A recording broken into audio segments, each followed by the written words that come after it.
রবে না এ ধন ও মোহন জীবন যৌবন। আমরা জানি আসলে ধন সম্পদ গাড়ি বাড়ি নারী কোনো কিছুই চিরস্থায়ী নয়, তারপরেও কিন্তু আমাদের মনের বাসনা কিন্তু ফুরায় না।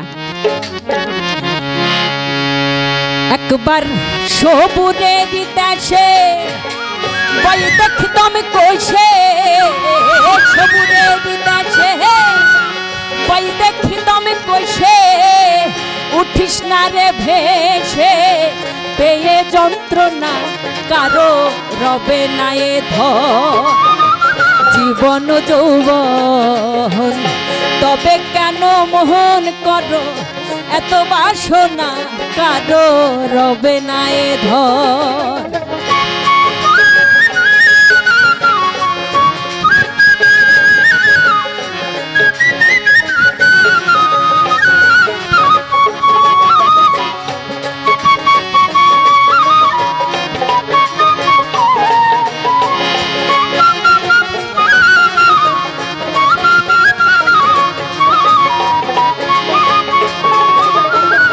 যে করে কালার চরণের আশা জানো না রে মোহন তার কি দুর্দশা। যে করে কালার চরণের আশা জানো না রে মোহন তার কি দুর্দশা। ভক্ত বলি রাজা ছিল সর্বস্ব ধন নিল,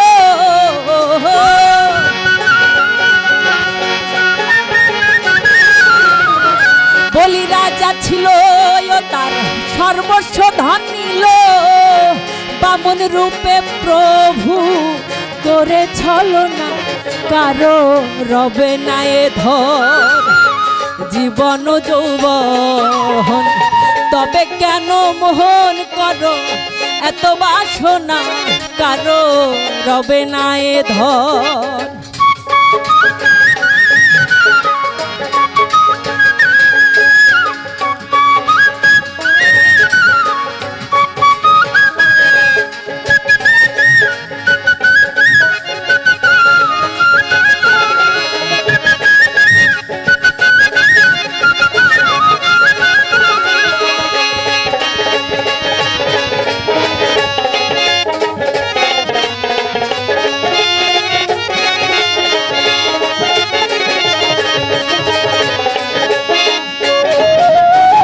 প্রহ্লাদ চরিত্র ছিল দৈত্য ধামে, কত কষ্ট হইল তার সেই হরি নামে।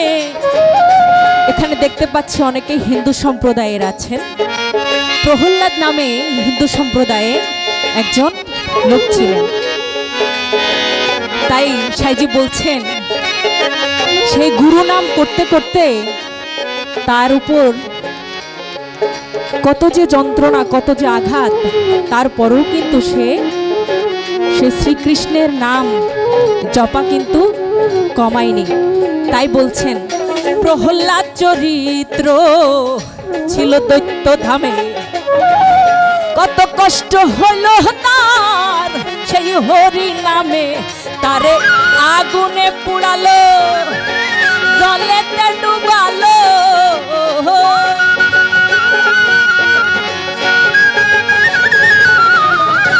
আগুনে পুড়ালো জলেতে ডুবালো, তবু না ছাড়িল শ্রীরূপ সাধনা কারো রবে না এ ধন জীবন যৌবন। তবে কেন মন করো এত বাসনা কারো রবে না এ ধন।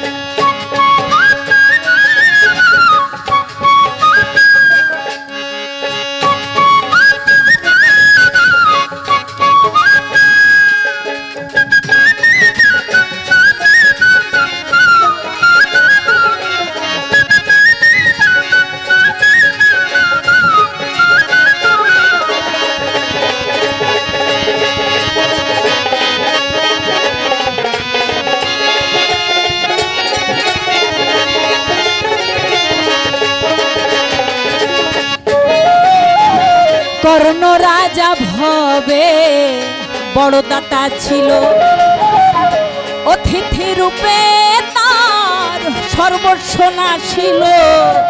কর্ণ রাজা ভবে বড় দাতা ছিল, অতিথি রূপে তার সর্বস্ব নাশিল।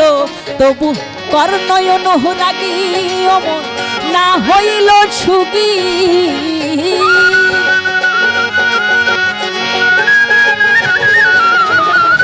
কর্ণ অনুরাগী অমন না হইল সুখী।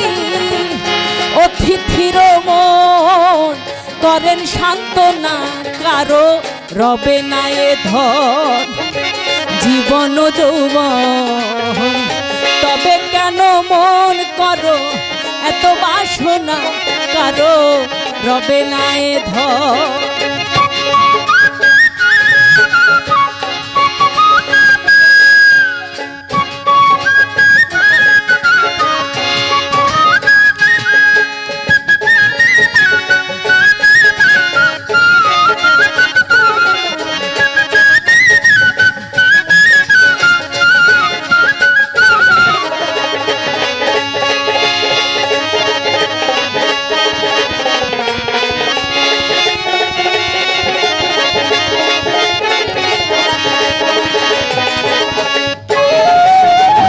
রামের ভক্ত লক্ষণ ছিল সর্বকালে, শক্তিশালী হানিল তার বক্ষস্থলে। রামের ভক্ত লক্ষণ ছিল সর্বকালে, শক্তিশালী হানিল তার বক্ষস্থলে। তবু রামচন্দ্রের প্রতি লক্ষণ না ছাড়িল ভক্তি।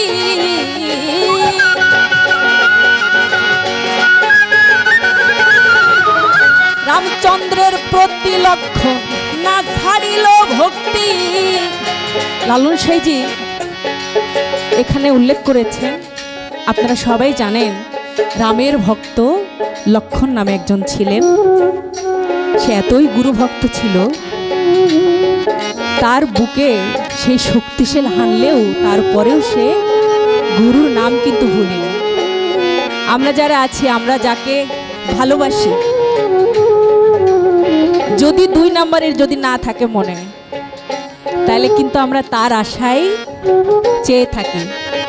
সেটা প্রেমিক প্রেমিকা হোক, সেটা গুরু শিষ্যের প্রেম হোক, সেটা বাবা সন্তানের প্রেম হোক, সেটা যে প্রেমই হোক না কেন। প্রেম ভালোবাসা কি চোখে দেখা যায়? দেখা যায় না। এটা আসলে ফিল করার বিষয়, মানে অনুভব করার বিষয়। দেখেন, আপনার সন্তান, আপনার স্ত্রী, আপনার প্রেমিকা, তাদের প্রতি আপনার একটা মায়া কাজ করে না? তার কোনো কিছু হইলে কষ্ট লাগে না? আসলে কেন লাগে আমরা কিন্তু কিছুই জানি না। এটি সম্পূর্ণ একটা অনুভবের বিষয়। তাই আল্লাহ, বাউলরা বিশ্বাস করেন যা আছে এই বিশ্ব ব্রহ্মাণ্ডে তা আছে এই মানবের ভাণ্ডে। আল্লাহ, আমরা আল্লাহ যদি বলি সেটা আমরা উপরে দেখাই। আসলে কি আল্লাহ উপরে? না, আল্লাহ আমার ভিতরেই আছে। আল্লাহ কালবে বাস করে। এই পাখিটা যদি উড়ে যায়, তাহলে আমি যে ডলি, এখানে কি দাঁড়িয়ে থাকতে পারবো? দাঁড়িয়ে থাকতে পারবো না। আমার কোনোই মূল্য নেই। তাই সাইজি তার বাণীর মধ্যে এত সুন্দর করে মেসেজগুলো দিয়েছেন, যেগুলো যদি আমরা নিজের জীবনে অ্যাপ্লাই করতে পারি, আমাদের জীবনটা সুন্দর শৃঙ্খলার মধ্যে চলে আসবে। উনি 200-250 বছর আগে তার এই বাণীগুলো লিখে গেছেন। কিন্তু এখন যে আমরা এই এখনকার জেনারেশনের যারা আছি, এই বাউল গান লোকসঙ্গীত যারা করি, তারা মানে এই গানগুলো আমরা যারা করছি, কিন্তু এখনকার যুগ উপযোগী। সত্য বল, সুপথে চল ওরে আমার মন। সব ধর্মই কিন্তু সত্যের কথা বলে, সব ধর্মই বলে মিথ্যা বলবা না, সৎ পথে চলবা, কারোর ক্ষতি করবা না। কি সব ধর্মই তাই বলে না? লালন সাইজিও ঠিক তেমনই বলেছে। রামের ভক্ত ভক্ত লক্ষণ ছিল সর্বকালে, শক্তিশাল হানি হিল তার বক্ষস্থলে। রামের ভক্ত লক্ষণ ছিল সর্বকালে, শক্তিশাল হানি হিল তার বক্ষস্থলে। তবু রামচন্দ্রের প্রতি লক্ষণ না ছাড়িল ভক্তি।